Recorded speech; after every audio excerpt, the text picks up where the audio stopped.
Засаг ноёнтойгоо хамтарч хятадуудыг тонсон Яргай дугарж ав.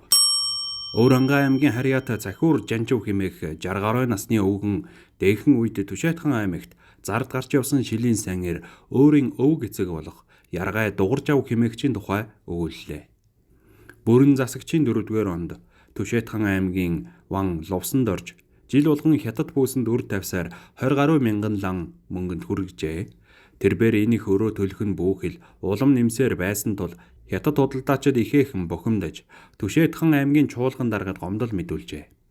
Энэхүү зарга нилээд сунжирсны эцэст чуулганы ноёд Ловсонд оржод хятад худалдаачдын өрийг төлөөрэй гэж тулган шаарджээ. Ингээд тэрбээр их өрөө төлөхийн тулд өөрийн хамжилгат ардуудаас 2 жилийн дотор 3000 гаруй өхөр, хонь, адуу татварлан авч. Гэхдээ энэ бүгд нь өөрийнх нь талыг ч дарж чадаагүй бөгөөд ердөөл 6000 лан мөнгө болжээ. Тиймээс Ловсонд орж дахиад их хэмжээний татвар цуглуулж эхэлтэл хамжлаг ард Самбуу Ёндон, Пэрэнлээ, Дамиран гэгч 3 хүн ноёны өрнөөс төлөлцөөд малаа барав. Дахиад өгөх өнчин ишигч үгүй гэж адарсан байна.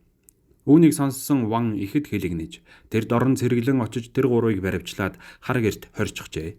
Гэтэл маргааш оройн шоронгийн хар гэр хоригдогсдын хамт шатаж үнснээс өөр юм үлдээгүй гэдэг. Энэхүү эмгэнэлт явдал болоод удаагүй байтал Пэрэнлэн 25 настай хүү дугарж ав. Татвар хураагчдыг харж байхад гэрээ шатааж орхиод намайг үгсэн эцгийнхээ өшөөг авна гэж тэр Ванда хэлээрэ гэд давхиад явчихжээ. Тэр энэ өдрөөс эхлэн уул хаданд бүгэж Вангийн адуун сүрэг рүү үе үе довтлон орж аль хурдан удамтай адууг нь ийш тийш тараан хөөж эхэлжээ. Мөн пүүсний хятадуудыг тонох болж улмаар хэдэн хятадын толгой руу Яргай ташуур буулгаснаас болж түүнийг Яргай гэдэг хоч өгчээ.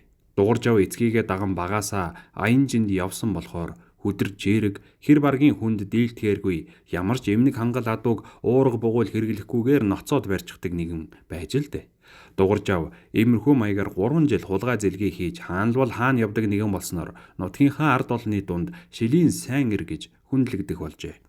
Тиймээс Ловсонд орж Ван түүнийг эцгийнхээ өшөөг авч болзошгүй хэмээн сэрэмжлээд гэр өргөөгөө 3-4 хүнээр тогтмол мануулдаг боллоо.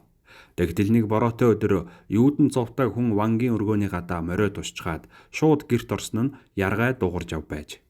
Тэрбээр шууд л хит хутгаа суглаад эцгийг минь шатааж алсны төлөө амийг чинь эрлэг тушаахаар ирлээ гэхэд Ловсонд орж Ван айснаасаа болоод золтой л ухаан алдсангүй. Гэсэн ч тэр өчүүхэн сэхээ авч урдцсан хэр хадган дээр 50 лангийн ямбүү тавиад. Энэ хятад худалдаачид манай хошууг мөн ч их зовоож байна да. Чи бол манай нутаг хошууны сайн ир шүү дээ. Чам шиг ийм сайн ир манай нутагт урд хожид төрж байсангүй. Чи надаас эцгийнхээ өшөөг авахаасаа өмнө нутаг хошууны ардуудыг өрөнд баригдуулж хэргийн их үндсийг тавьсан хятадуудаас өш хонзонгоо аваач дээ. Дараа нь намайг чи яасан ч болно. Зүрхийг минь сугалнуу, амьдаар минь өвчнүү, чиний дур гих зэргээр дуржигнуулан гонгинжээ. Хариуд нь Яргай дугарж ав. Надад чиний хадаг ямбүү хэрэггүй. Гэхдээ яахав чиний амийг энэ удаад өршөөе. Харин нутгийн ард түмнийг өрөнд баригдуулсан хар хятадуудыг тонн дээрэмтгэд засаг ноён чи туслан шүү. Тус хүргэж чадахгүй бол харин амийг чинь авна гэж хэлээд гарч оджээ. Яргай дугарж авыг хэд хоног ууланд хэвтэж байхад Ловсонд орж Вангийн хяанар олж ирээд нөгөө дөрөглөө хятад худалдаачид 3 төмөн малаа хүйтний хөндөгөөр жанж хүү рүү туах гэж байгаа. Манай хошууны хэдэн хүн малаас нь туулцах юм. Тэд бол чамд эсэргүүцэл үзүүлэхгүй. Чи зөвхөн хятадуудтай л тэмцэхэд болно.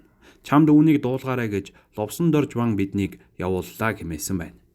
Тиймээс дугарж ав 2 сайн морио шавхрааж унаад хүйтний хөндийн ойролцоох модонд очоод хэвтчихлээ. 2 хоногийн дараа хүсэн хүлээсэн өдөр болж хүйтний хөндийг бүргсэн их малаар шагалцаар орж иржээ. Тэр хүү малыг 4 хятад 5 монгол хүн тууж яваа харагджээ. Дугарж ав тэднийг өдөржингөө дагаж харуй бүрий болохын алдад дөхөж очвол 2 хятад нь малаа тойрон алхаж байлаа.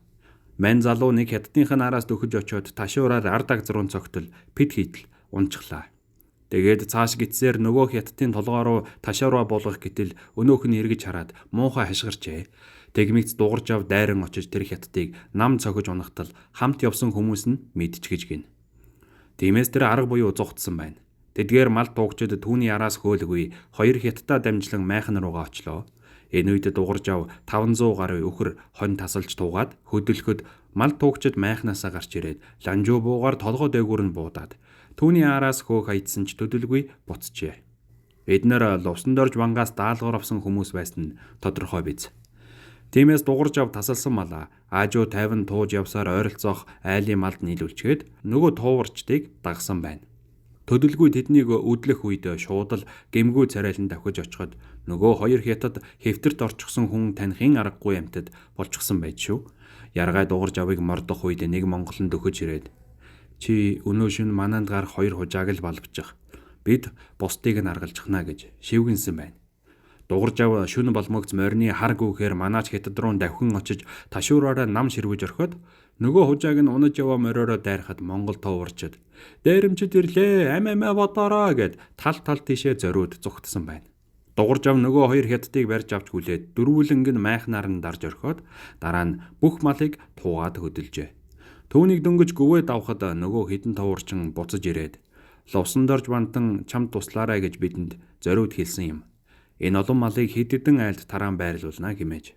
Үүнээс хойш хэд хоногийн дараа лувсан дорж вангийн өргөөнийхэн засагт хааны шилийн ир ногоон дампил тэргүүтээ 5-6 хулгайч манай хошуунаас 3 суур мал туугаад гарсан гин. Тэр нь хятад пүүсийн мал бололтой гэсэн цуурхал тараажээ.